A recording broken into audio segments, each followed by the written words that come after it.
Hey guys, it's Amir Zoghi here, and today I want to talk about the very well-known spiritual path. Because I say very well-known, it's because it's becoming more and more familiar and common with people about, the importance of taking your spiritual path.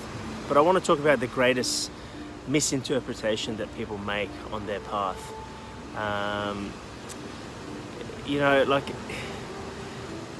I always use this example.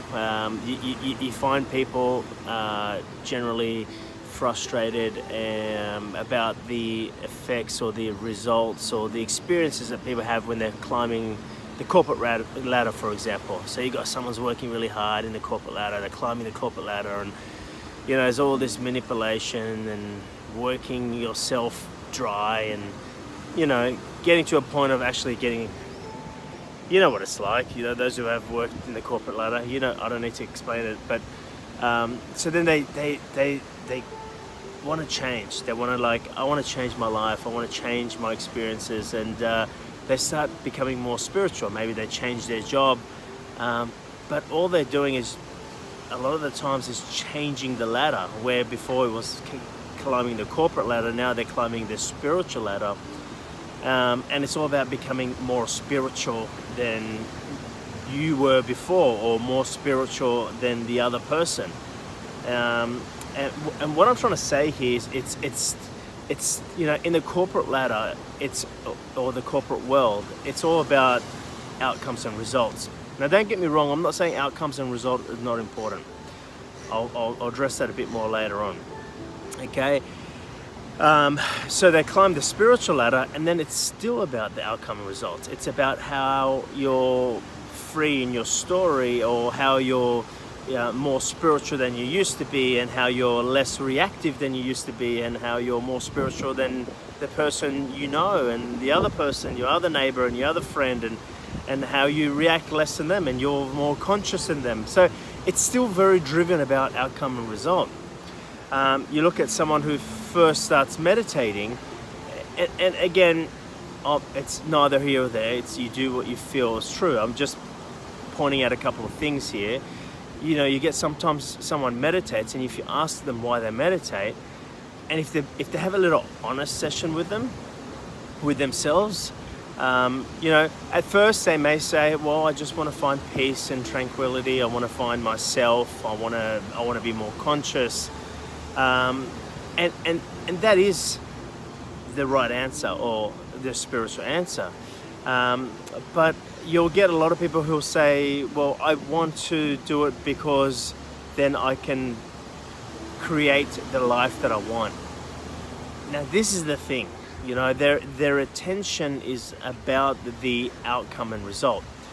Why is their attention about the outcome and result? Because they feel if they had the life that they would love, that they will feel more peaceful, more secure, more tranquil, if you like, right?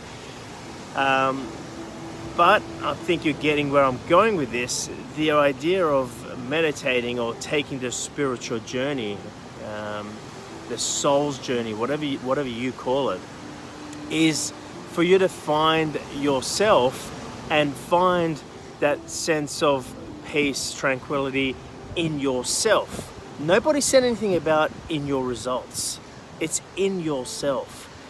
So many people may at first start this spiritual journey, the soul's journey, because they're looking to find peace and tranquility or security in their results and outcome, which is fine. That's how a lot of people start.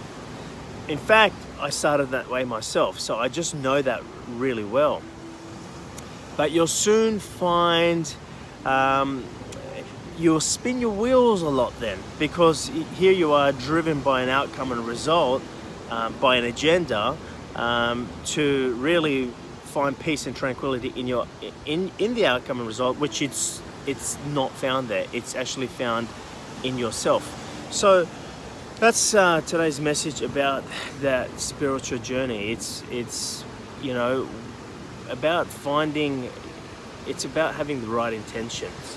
When you're actually meditating, or you're taking that spiritual journey, or you're following the feeling, just know why you're doing that. It's actually, you're doing it to be yourself. You're doing it to find yourself. You're doing it to find peace and tranquility in yourself.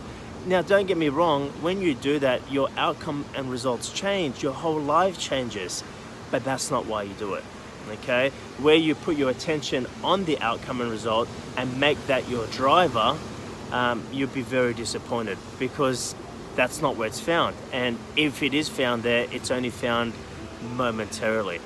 So take the spiritual journey, take the soul's journey, do your meditations, do what feels true for you.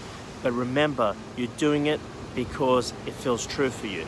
And what that actually means is that it's you know, when you do that, you feel peaceful. When you do that, you feel at home. When you do that, you feel in the flow, right? It's not about the outcome result. And when it is about the outcome result, you're just thinking that you're going to find that peacefulness, that sense of self in the outcome and result. You don't. You find yourself, your outcome and results just change. But don't try to find yourself to change your outcome and results. All right? You become bigger than your outcome results. It's not about making things easier. It's not about making things less work. It's about becoming bigger. All right? Bigger than your outcome results. Bigger than being driven by your outcome results. Then, funnily enough, outcomes, results, lifestyle, whatever you want to call it, it changes. It changes to reflect who you are. It's a reflection of who you are. All right? It doesn't make you who you are. The outcome and results don't make you who you are.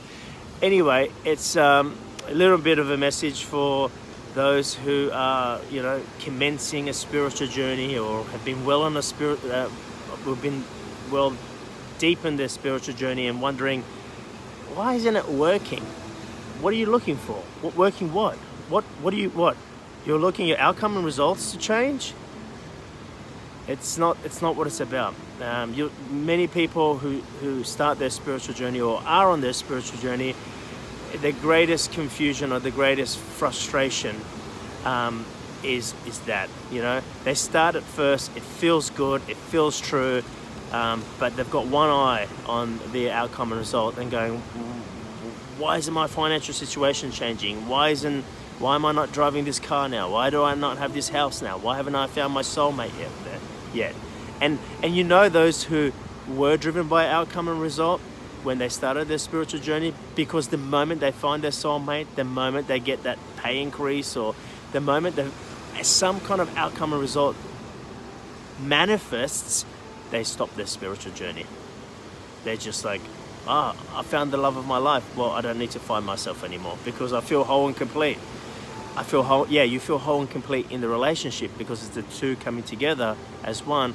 But you can't truly love that person if you need that person to be there so you can feel whole and complete. So the idea is for you to become whole and complete in yourself.